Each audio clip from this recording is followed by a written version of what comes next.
ఏపీలో రోడ్లు రక్తమొడ్డాయి. వేరే ప్రమాదంలో మొత్తంగా 10 మంది చనిపోగా పలువురికి తీవ్ర గాయాలయ్యాయి.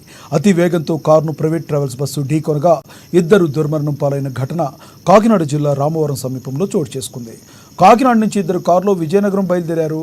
ఈ క్రమంలోనే వారు రామవరం వద్దకు రాగానే కారుకు ప్రైవేట్ ట్రావెల్స్ బస్సు అతి వేగంతో బలంగా ఢీకొట్టింది. ఈ ప్రమాదంలో కారు పూర్తిగా నుజ్జునుజ్జైపోయింది. కారులో ఉన్న ఇద్దరు స్పాట్లోనే ప్రాణాలు విడిచారు. స్థానికుల సమాచారం మేరకు ఘటనా స్థలానికి చేరుకున్న పోలీసులు మృతదేహాలను అత్యంత కష్టం మీద బయటకు తీశారు.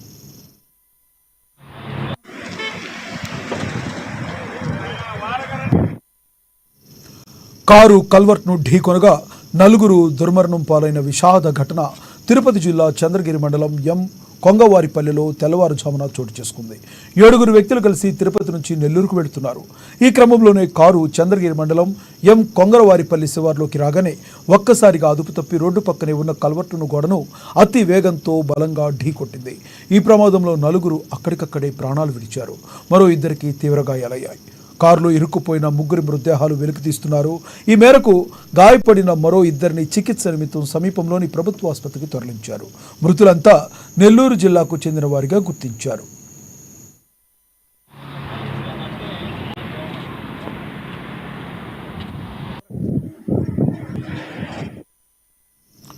కృష్ణా జిల్లా కోడూరుపాడు దగ్గర ఘోర రోడ్డు ప్రమాదం చోటు చేసుకుంది. కారును లారీ ఢీకొట్టడంతో ఈ ప్రమాదం చోటు చేసుకుంది. ఈ ప్రమాదంలో మొత్తం 4 మృతి చెందారు. ఏలూరు నుంచి విజయవాడ వెళుతుండగా ప్రమాదం చోటు చేసుకుంది.